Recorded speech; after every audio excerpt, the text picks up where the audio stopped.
Et j'étais en fait en train d'exprimer mes peurs à ce niveau-là. Il s'est grave moqué de moi. C'est un total échec. C'est un total échec. Et je pense en tout cas que ça peut provenir de comment tu as été éduqué. Avoir un travail alimentaire qui te permet en fait une sécurité toute ta vie. Salut et bienvenue dans un nouvel épisode de Un mot pour demain, le podcast. Aujourd'hui, on m'a posé une question. Qui m'a laissé bouche bée. J'étais en train de discuter en fait de tout ce qui était business, entrepreneuriat, se lancer, pas se lancer. Donc la thématique, c'était vraiment la vie professionnelle.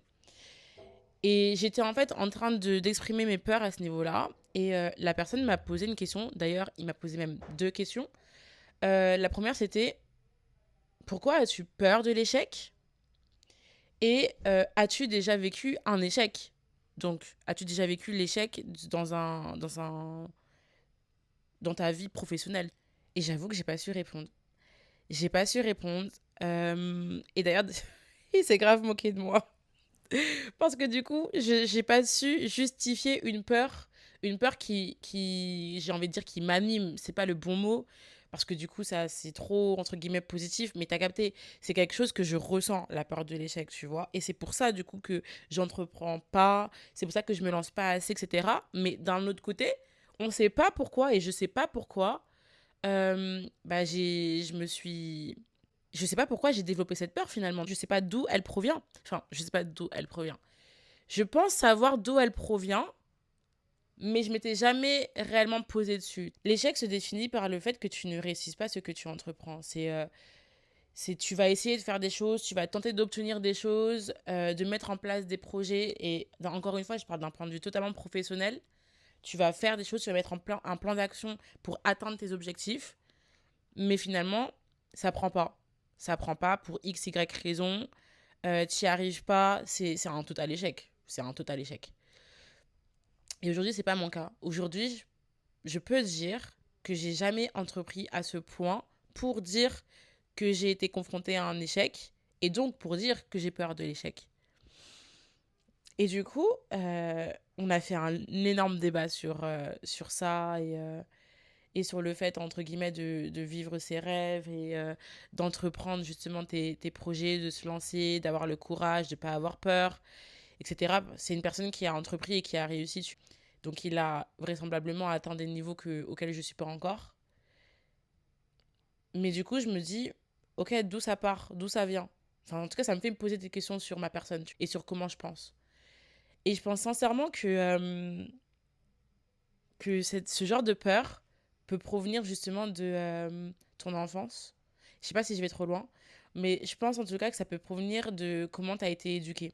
C'est par là que je veux, enfin, c'est dans ce sens-là que je veux aller. Typiquement, quand je regarde comment l'éducation que m'a donnée, en fait, l'éducation entrepreneuriale, je sais pas si je peux dire ça comme ça, mais que m'a donné en tout cas mes parents, j'ai eu les deux extrêmes. C'est-à-dire que j'ai une mère qui a travaillé toute sa vie pour la même institution, depuis ses 18 ans, qui fait le même travail, qui a bien entendu évolué là où elle est, etc. Mais elle est au même endroit. Elle est au même endroit, elle a bougé, elle a été mutée, mais dans la finalité, c'est le même employeur qui lui a versé son salaire toute sa vie. Toute sa vie. Donc, ma mère m'a inculqué le fait de le fait d'avoir un travail pour plus payer ses factures, pour avoir la garantie du travail, la garantie d'avoir un salaire, euh, un peu être dans le moule, rester dans le moule, justement pas trop faire de vagues, et qu'il y a des métiers entre guillemets qui sont trop instables. Il y a des métiers qui sont trop instables. De ce fait, tu peux pas les faire. Tu peux pas les faire parce que du coup, sur le long terme, bah, est-ce que vraiment tu pourras faire carrière là-bas? C'est pas sûr. Et tu vois, mon père, c'est tout le contraire. Il a jamais été salarié. Il a entrepris toute sa vie. J'ai toujours vu mener en fait ses entreprises et gérer des employés, gérer des projets. Et je te dis ça, mais à la fois, tu vois, genre quand j'ai grandi, il avait une entreprise, mais aujourd'hui, il a mis la clé sous la porte. Euh, il a fermé toute son entreprise, il a été en liquidation, mais pour autant, il a repris derrière d'autres entreprises, il a entrepris d'autres projets. Et encore aujourd'hui, tu vois, il est entrepreneur. Aujourd'hui, enfin, en fait, toute sa vie, enfin, en tout cas, depuis que je suis assez grande pour comprendre les choses, toute sa vie, pardon, bah, il a entrepris. Et ce qui est intéressant, justement, c'est que je trouve qu'avec ces deux schémas, eh ben, j'ai jamais réellement pu me situer sur, OK, qu'est-ce que je veux réellement? Est-ce que je veux avoir un travail stable ou est-ce que je veux avoir un travail où je travaille que pour moi-même ou à la fin du mois, bah, en fait, si je gagne pas beaucoup ma vie, je peux m'en prendre qu'à moi-même. Si je gagne bien, je peux m'en prendre, enfin, c'est grâce aussi à moi. C'est savoir réellement, OK, où est-ce que je me situe dans ces deux mondes. Et ce qui est encore plus difficile, c'est de se dire que à aucun moment, tes deux parents ne t'ont inculqué une vision professionnelle. C'est que tu grandis, tu mûris, t'évolues, mais en ayant ces deux visions-là. Et finalement, toute ta vie, bah, tu sais pas trop où te positionner. C'est moi, par exemple, je sais que les discussions de travail, je les avais plus avec ma mère. Je les avais plus avec ma mère et du coup, elle me disait oui. Je lui disais, par exemple, je vais devenir sage-femme. Non, j'avoue que le premier métier que je crois que je lui avais dit, c'était que je voulais travailler dans l'événementiel. Et à l'époque, c'était un travail que nos parents ne connaissaient absolument pas, tu vois. Ou c'était un travail peut-être qu'ils connaissaient, mais que du coup, ils trouvaient trop instable. Et c'était le cas de ma mère. Donc du coup, elle me disait, bah non, tu peux pas travailler dans l'événementiel, c'est pas possible, c'est trop instable, c'est pas un métier d'avenir, etc., etc. Donc du coup, bah, j'ai abandonné ce projet-là. Et je me suis plus tournée vers tout ce qui est médical, paramédical, parce que finalement, c'est là aussi où venait, enfin, c'est là d'où venait ma mère. Et, et en fait, dans tous les cas, il y aura toujours du travail dans le médical et dans le paramédical. Donc, pourquoi se prendre la tête à faire un métier qui n'a pas d'avenir si tu peux avoir un métier qui va t'assurer d'avoir un salaire toute ta vie? Et de l'autre côté, mon père m'a jamais réellement parlé de ce que c'est d'être un entrepreneur. Donc, je l'ai juste vu. J'ai juste regardé en fait les moments où il était à son prime et les moments où, en fait où il était hyper dans le down. Et, euh, et j'avoue que c'est quelque chose qui m'a beaucoup attirée. C'est quelque chose qui, en fait, sa liberté, son indépendance m'a beaucoup attirée. Et c'est là où, tu vois, j'ai commencé à avoir un dilemme et une dualité, si je puis dire plutôt, dans ce que je voulais. C'est que, à la fois, j'ai toujours admiré cette liberté qu'avait mon père, mais à la fois, j'ai toujours été hyper.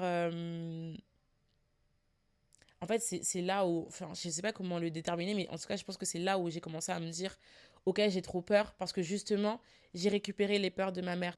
J'ai récupéré les peurs et les insécurités que elle avait du coup eu dans sa propre vie. Et je pense que c'est peut-être comme ça que je peux justifier le fait que j'ai développé la peur de l'échec.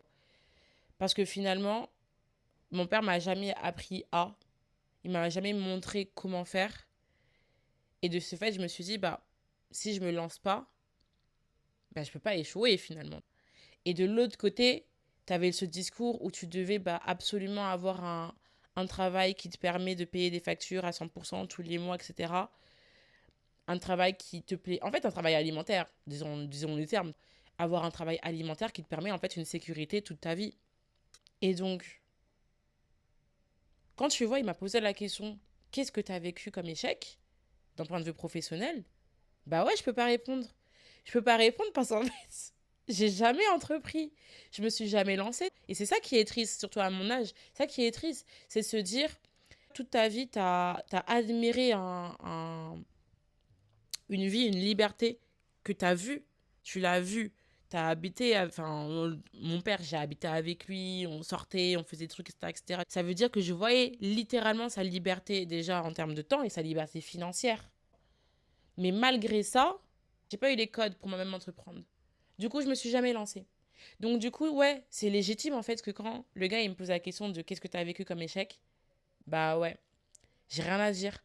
Parce qu'au final, en fait, je me suis jamais battue pour réellement ce que je voulais. Surtout que mon père, franchement, j'idéalisais sa situation. Et le pire, c'est que malgré le fait que d'un côté, en fait, j'avais un discours où on me disait non, faut avoir un travail qui te permet la sécurité, c'est que j'ai toujours voulu, en fait, et j'ai toujours eu des ambitions qui tournent plus vers l'entrepreneuriat.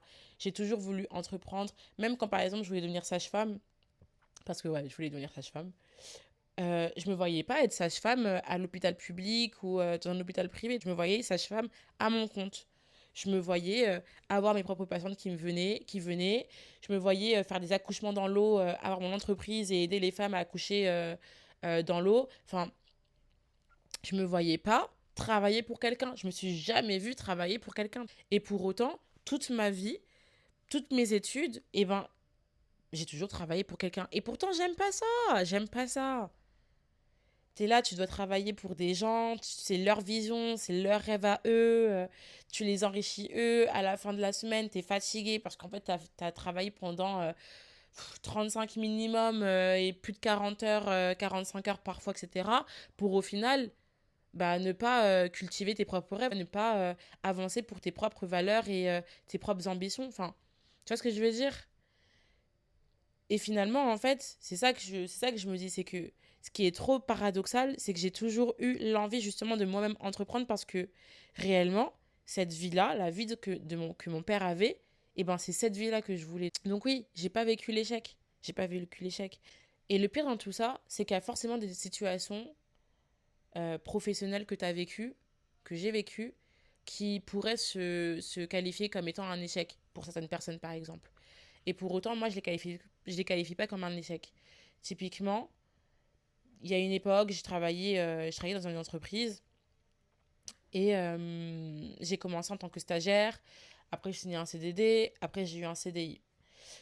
J'ai adoré cette entreprise. J'aimais trop la vision, l'objectif qu'elle avait. Les personnes avec qui je travaillais, franchement, cœur sur eux, tout allait bien. C'était trop bien. On s'amusait trop.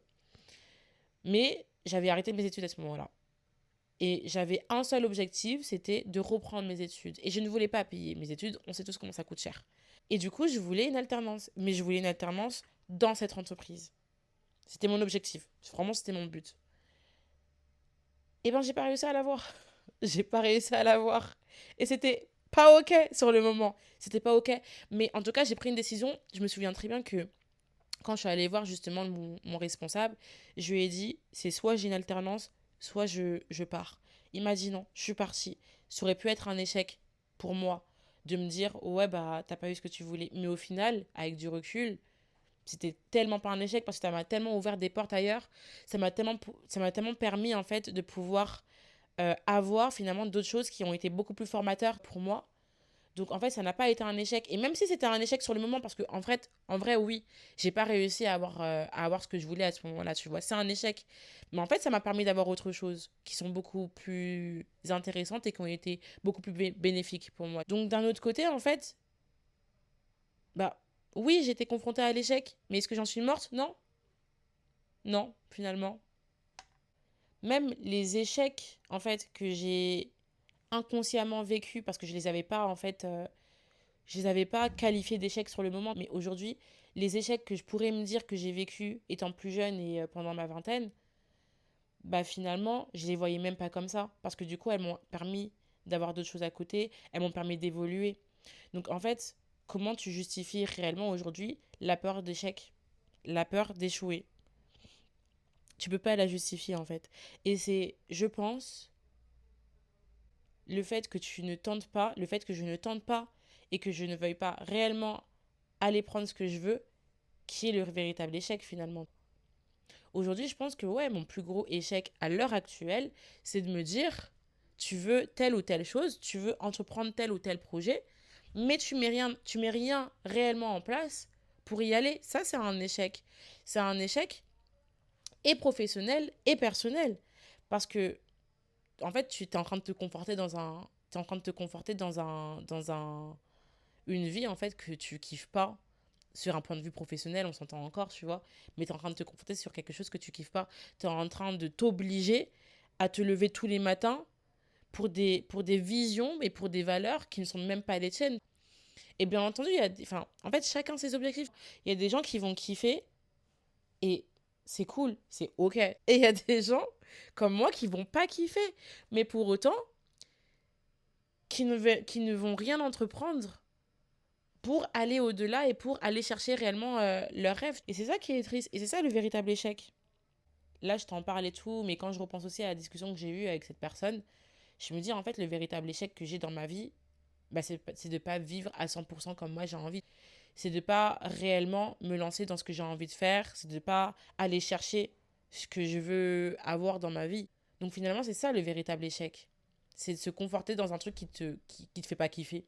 Ça, c'est un échec. Et en fait, je me dis plus tard, tu vois, j'ai pas envie de me retourner et de me dire, waouh, il y a tant d'années qui sont passées. Et en fait, j'aurais tellement pu faire, mais j'ai jamais fait. Parce que j'avais peur. Mais peur de quoi? Peur d'un truc que j'ai même pas véritablement vécu. Genre, c'est triste. C'est tellement triste. Donc, non, bref.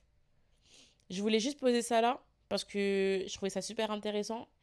Et si tu me connais pas et que tu tombes par hasard sur cette vidéo, bah en fait, peut-être que c'est juste un signe pour toi aussi entreprendre et faire ce que tu as envie de faire. Sans se préoccuper en plus du regard des autres. Franchement, fais. Fais. Il y aura toujours des trucs à redire, mais il y aura toujours des façons de s'améliorer. Il y aura toujours des manières de s'améliorer. Donc faisons. Allons-y, comme dirait une de mes amies. Et voilà. Je pense que le but dans tout ça, c'est dans 10 ans se dire, ok, j'ai kiffé, j'ai peut-être échoué à certains moments, mais le plus important, c'est que j'ai fait, j'ai tenté. Parce que je pense que ça nous fera plus mal de se dire qu'on n'a jamais tenté et que c'est triste. C'est vraiment triste. N'hésite pas à me dire, toi, ce que tu en penses, ta vision des choses à ce niveau-là. Et voilà, on se retrouve très bientôt pour un nouvel épisode dans Un mot pour demain, le podcast. À bientôt!